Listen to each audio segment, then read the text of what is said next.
Hello. Okay, so on this, we're going to basically go through the different systems that make this dynamic mission controller really work. It's called Athena, and the system really has just a few basic components. I mean, if you go into them, they're a little bit complex, but like compared to a way that a normal computing system would work, they are incredibly simple. Most importantly, the modules, basically the components that are used in this and that other people you guys could easily create, are incredibly simple. They have a very basic system for controlling them. And so we're going to go through the details of how that works, how each of the components works, just in general, and to the detail that would be required for another person to build a mission with. And then we're just going to build a mission with it. And you'll see that you can actually, like, once you import all this stuff, and put down all the like buildings on the ground, which takes forever for whatever reason. Once you do that, then you could really build a mission in like 20 minutes, and it behaves very, very reasonably and very reliably now. It also gives you a great component for controlling performance, because there are just certain things that cost a great deal in this game, and certain things that don't. And so you can kind of make trade-offs, like essentially it's like you can add a bunch of ground units by removing just a few AI aircraft. And so the first mission that we're going to build, and is going to be on this video, will include both AI aircraft and ground units. I suspect that a lot of people building multiplayer missions, which this is, will actually want no AI aircraft, and we'll be able to use a great deal more ground units. And so we'll show that on the next one, but I think I'll put that in a different video. So let's just go ahead and get started. I'm setting this thing up around clock, and there are the major components here in Athena. The scenery group here does not really matter. That's literally just the buildings, and the map is right now just a line that shows the border. It's these icons right here, and that's it. So what we really care about are these groups, which is 11 different groups. The very first one is called Major Tom, and we'll just take a quick look at these. And this is the thing that does, it really does the thinking, essentially. It makes all the decisions. I think it's really cool, but we're not really going to talk about it at all. Although I said that makes the decisions, I called this I'm the Decider because of funny political United States reasons, and that this actually chooses what decision is made based on the state, but this doesn't really do any thinking. This is really a reworking for anybody out there that's CSE. This is a reworking of a finite state machine. It really is just a finite state machine stuck into this thing, and it takes various different components of the current state of the mission and decides what to do based upon them, with a little bit of randomness built in there. And then we have this real core, and this part is where we're starting to get into stuff that matters to you guys that are going to be building missions. And this is the unit controller. You're still not going to have to touch this, but this is the basis of thought. And in truth, I don't actually have to go into this because I kind of cover it in the next thing. You should just know that the system thinks about 8 different groups, and what those 8 different groups are really 4 different classifications for each side. And those classifications you see in the next set of groups that we're going to look at, which is 2 Russian air groups, 2 Russian ground groups, 2 German air units, and 2 German ground units. And these things don't actually have to have air or ground units inside them. It's more about how it thinks. And so we will go ahead and talk about that right now. Essentially, this is like think of it as like a branch of the war. It's almost like the 4th Panzer Division, like only larger, just a little bit larger. Like it's kind of all the units that are in that zone. And I generally use this to be like, we'll see it as we go through it. I generally call this one to be like kind of air-to-air units. And if I'm not using air unit AI, this would be like air defense units. This would add additional artillery that was anti-aircraft. This is generally air-to-ground. This is generally aggressive ground-to-ground, and this is generally supply unit ground-to-ground. And now we're going to start getting into the units. This is getting close to the meat already. And this lets me show you what the interface is. So basically, if you create a module, and we really are going to go into this in just a second, it won't be, right now I know that's ambiguous and doesn't mean much, but it will mean something.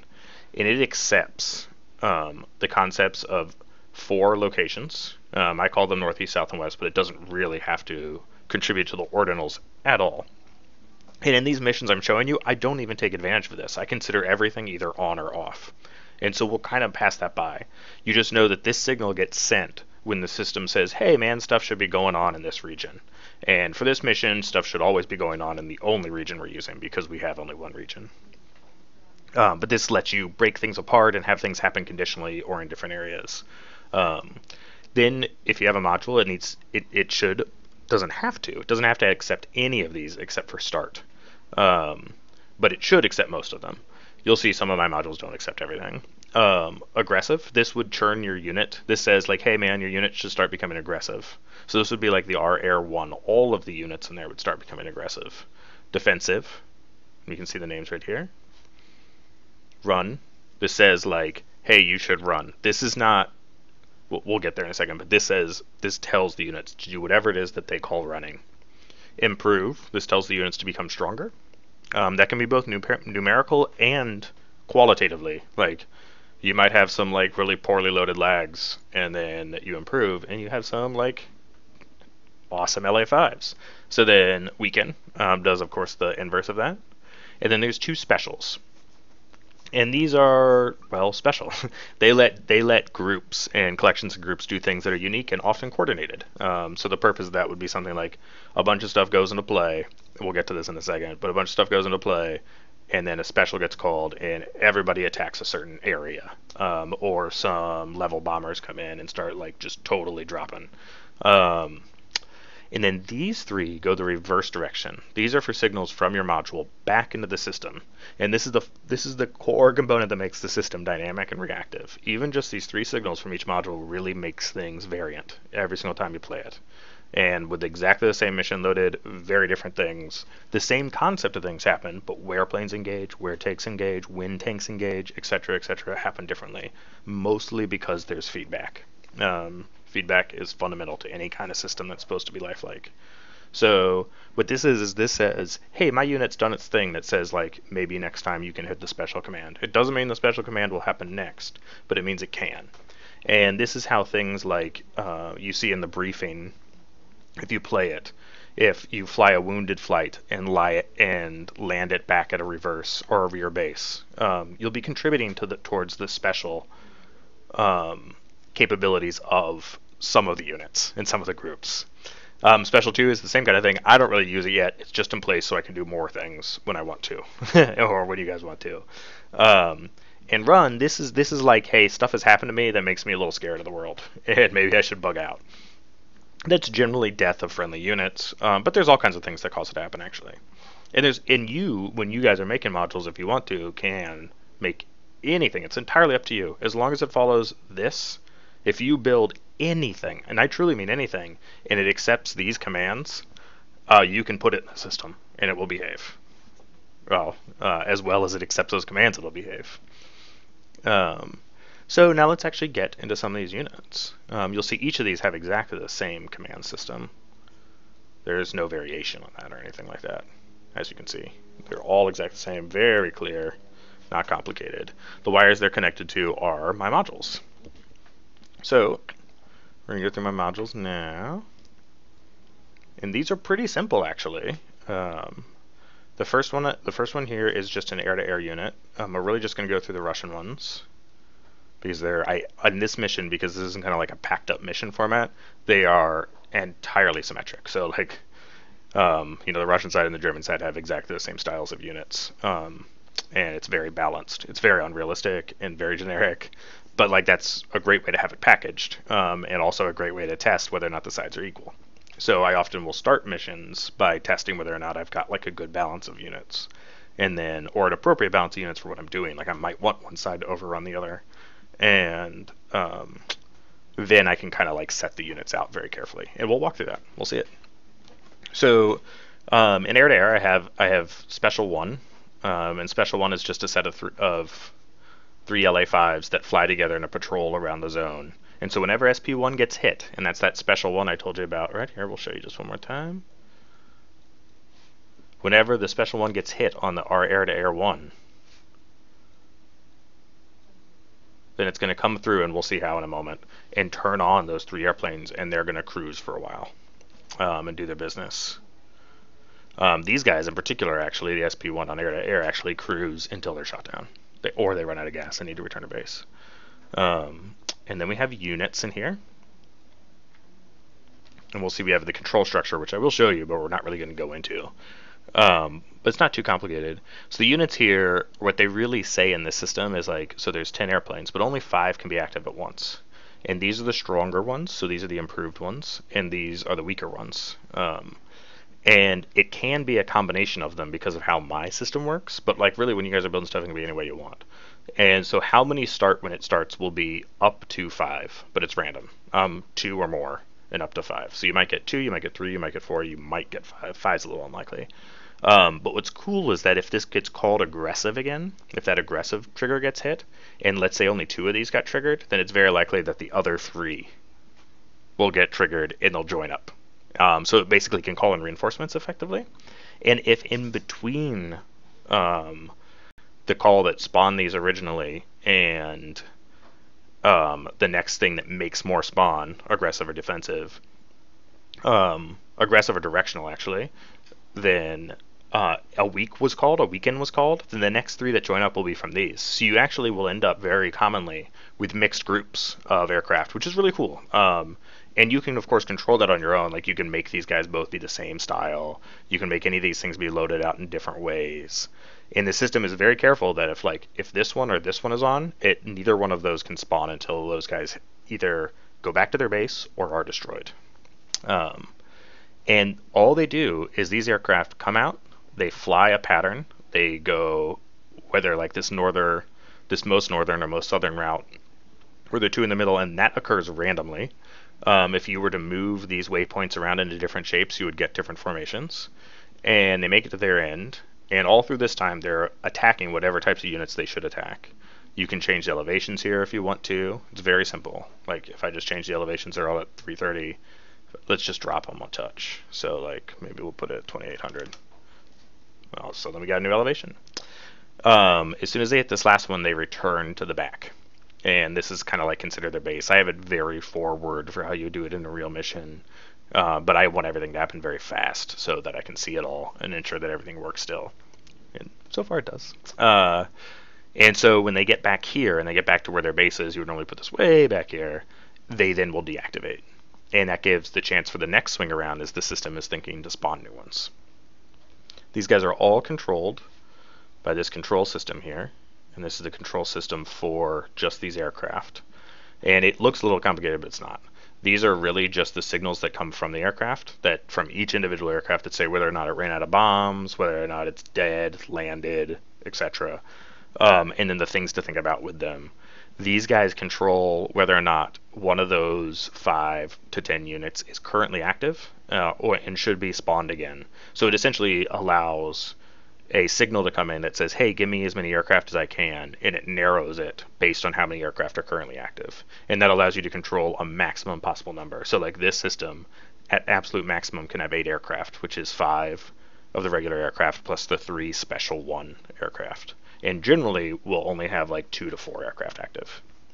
And that just lets you control things for performance reasons and still have continuous variation and continuous spawn. In fact, it, in a very interesting way, adds variation in that whether or not something is alive is a feedback. So that's air-to-air. And that's really it. It's very simple. Air-to-ground is exactly the same, except it doesn't have a special right now. The special for it is this level bombing thing, and I'm working on some tweaks to it. I just want it to work a little bit more nicely and a little more randomly. Right now it just does precisely the same thing every time. So I'll be adding that in soon, but as you can see, other than that, it is the same. Except it's just a little bit lower, and I actually want to lower it more, so I'm going to.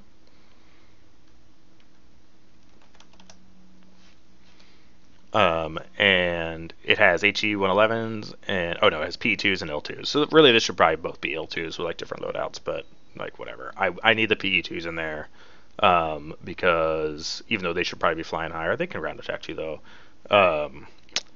They are the biggest, them and the HE-111s are the biggest performance hits, so I need to put the PE-2s in there.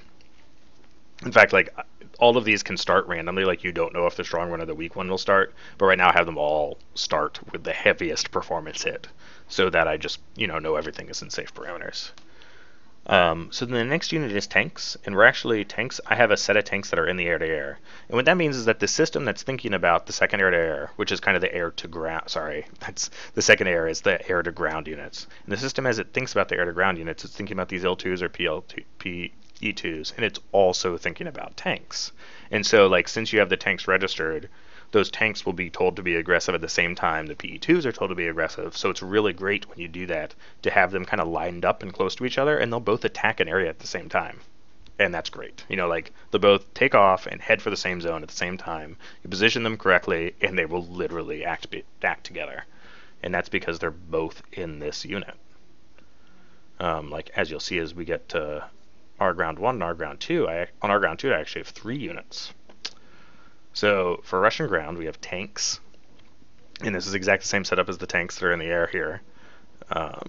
They're just in a slightly different place, and they're controlled by a different setup. So the tanks look like this. All the ground units, they look pretty complicated, right? But it's not really that bad. Let me show you. All the ground units have a thing that is not selected right now. That is this. And this is a base. And this is just a concept of a base. And it belongs with all of them. It's pretty simple. It gets 16 artillery units. And those artillery units all start as active, and they can all be repaired by these little ground trucks. And the way that it works is that whenever your module gets sent to be defensive, these ground trucks will go out, and we can follow just one of them. It goes from here to here to here, and at this point, it repairs 2 of these, and then comes back, and then keeps cycling. That means that if you have a very important target can actually be these supply trucks. These guys are gases. In this case, they are, of course, Fords and on the German side. And so attacking these means that the artillery can't replenish. So if you take out the artillery and then take out these trucks, it's going to be a long time before there's artillery again, and your tanks can get through somewhere. And that's something that you probably want. Also, your airplanes can get through. Also something you want. All the ground units that are pure ground units have one of these bases. They also contain a set of statics that I'll show you right here. Oops, German. I saw these guys getting attacked, and I was like, what is going on?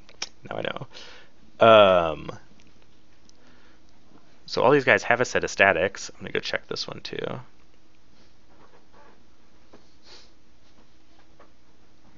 And this set of statics are live, meaning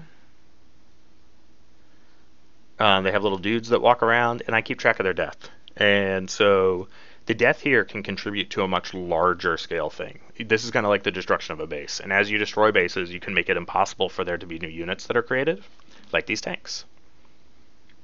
This is not entirely worked into the system. It's very, very simple. It's about to be worked in.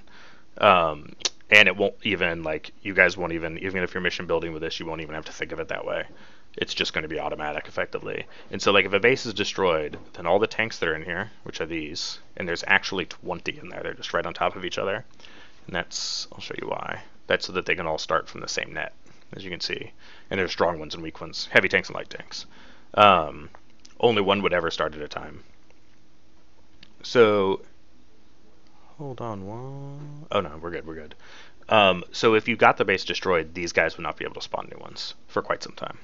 And that's kind of a way to, like, start to dominate and overrun. And it also can contribute to kind of like a secret hidden score that controls what the next mission is. So, like, if the Germans win, it goes to one mission, and if the Russians win, it goes to another.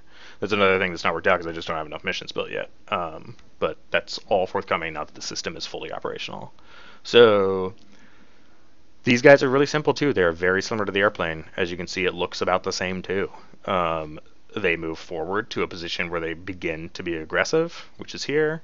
They then randomly will go within one of these patterns, and then they approach so that their approach is different, and then they approach their target. And this attack area is their special. So when they're ready for their special, they will then bombard an area, and you can put that target wherever it is that you like. Those are the tanks. Then we have in here a frontline base, and that's right over here. Frontline bases are even simpler than all the bases are even simpler. This is a multiplayer air base. This is like for people to take on and off from. The frontline bases have some airplanes in them that are wounded craft, and it depends on like these guys actually have 4 levels. Like when they get hit with that improve button or get hit with that weaken button, they actually have 4 levels to go through. Unlike the airplane and tanks, that only have 2, just the stronger and the weaker. These for all 4 will have different loadouts, and right now the loadouts are mostly there so that I can see what they are at a glance. With one loadout being all the planes, and then one being one less, then one less, and one less. But you would, of course, get very different loadouts for any realistic mission. But this allows the front base to end up with wounded aircraft that any supply base will be looking for. And this frontline aircraft, front base, will be looking for any, as we'll see in this complex, supply aircraft. So if you successfully land a supply aircraft here, then you will both start to improve the base through one of its 4 levels, not necessarily with one aircraft. It depends on how you set it up. And then you will also be contributing to a couple of other features, in particular the likelihood of this group, in this case it being our ground 1, moving towards their special attack. But it can also produce more tanks. It can do a bunch of stuff. This being a ground unit has that exact same setup I showed you with 16 artillery and 4 trucks that keep it supplied, and you can destroy those. And this one, of course, also has its live statics. It just happens to be the live statics here set up around the aircraft, around the airfield. I set the number of these live statics to be good for performance. So under most circumstances, the air bases that you use you'll still want to come in here and fill it out. Like as you can see, this has all the various gas tanks and ammo and all that kind of stuff. But it doesn't really have like any of the airplanes. And you can go about that 2 different ways. One is you can just add in more that don't have entities, which is what I generally do. Or if you really just like only want to have entity ground units, or you want to have different entity ground units, you can just go here and change one. You know, like this can just become anything.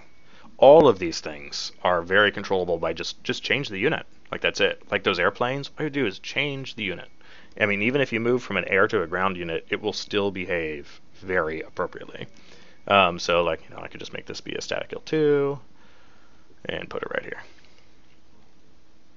Ta-da! We have one. But generally I would just go out and just start adding them like this. You know, like whatever, because these are very cheap. Like when they don't have entities, you can put so many of them in the mission. Okay, so that's a frontline base. We are almost done with units, and going to be ready to build the mission. We have a supply base. As I said, it's exactly the same, with the exception of accepting wounded. And with the exception of me forgetting to group my things into an organized way. And with me being silly and moving everything. That's something I do a lot, and I would like to say to everyone involved in making this game, this wonderful, wonderful game, that undo is the coolest, and I would love to have it. So, this is the same artillery. I mean, it really is. It's the exact same. There's nothing new here, except it takes wounded flights instead of support flights. And then there's just 2 more. We have on-road units. These are admittedly a little bit complex because like having units that spawn and stay on the road together is not something that is simple. And I needed to have spawned units because I needed this mission to run indefinitely. And it does. It will literally run. I mean, I have it set to 5 hours right now, but it will run forever if it could. And so this works very similar to the tanks. Here's our base area. You might recognize it. It looks just the same. These, of course, you can move all this crap around. You know, like if you wanted to have these like supplies, like you just go like that. I just kind of didn't because I wanted to be clear for everyone seeing it, and I wanted to do this pretty quickly. So basically what happens here is these are all road style units. These are gases, and I think there's like maybe some light tanks in there or something. No, it's like a truck. And then they can come out and they will follow. You do have to scroll down a bit to do it. But basically they have a bunch of waypoints. And every other waypoint has with it artillery. And when any trucks reach this, the artillery gets repaired. So much like the little small base systems where the artillery is close, where this system is quite distant. I mean, you can set it however you want. You just put these dots, 1, 2, 3, like these are right on the road to show you. By the way, this map is like the greatest thing. I do wish that the roads lined up exactly perfectly. They don't. But it's very, very close, and I don't really care. This is awesome. So this guy really moves in this kind of pattern, and it does a full sequence, and then when it gets to the end of its sequence, it loads up itself into nets and then deactivates. I'd kind of like something more opaque than a net to put them in, but that's the best thing I've found that like works. And that's still pretty close to you not being able to see them deactivate ever. And when that happens, they can start again. And these can create really interesting things. They work just like the airplanes, where like it's kind of random how many start at first, and you can have weaker ones and lighter ones that get intermixed. You can also just set these to be all kinds of different trucks. The only caveat with the on-road system is that you can't set them to be different speed things, or if you do, you need to set all the waypoints to be the lowest speed of the units, because otherwise they'll catch up to each other and run into each other. They do try to behave sanely though. Like if one of them dies or gets shot at, they stop and do the panic stop and move off the road, and then hopefully don't come back until that thing's out of the way, and then go forward. And I haven't seen them behave badly yet, but I am untrusting. Spawned units and on-road have caused me great difficulty. But this is the first real set of them I've seen really working. And then this is just a train unit, and it's really simple. There's a strong train and a weak train, and it just runs its route. And it does just like that on road. When it gets to the end, that's just its base right there. It starts here, but this is like its protective base. That's where all its artillery is. And then when it gets to the end, it just goes off the road at 0 kilometers per hour, stops, and disappears a little bit later, and then a new train can start on the next system through. And that's it. That's really it. The German side is exactly the same. They have an air-to-air in GA. They have an air-to-ground and tanks in GA2. They have tanks in a base front in G Ground 1. And in G Ground 2, they have a supply base and an on-road. They don't have a train. I'll give them a train later. Just forgot to make it. So now to building a mission. This is technically a built mission. This is the one that's currently running, that's up right now. It is totally generic. Sorry, world. But it's the best way to test this thing out. And the next one that we're about to put together is going to be maybe less generic. So let's just run through it really fast. In fact, I'm going to stop this video. We'll put it up, and I'll have another one up in just a moment, and we'll actually just build a new mission. There's no reason to go through this. We'll build it. It's much more understandable. Thank you.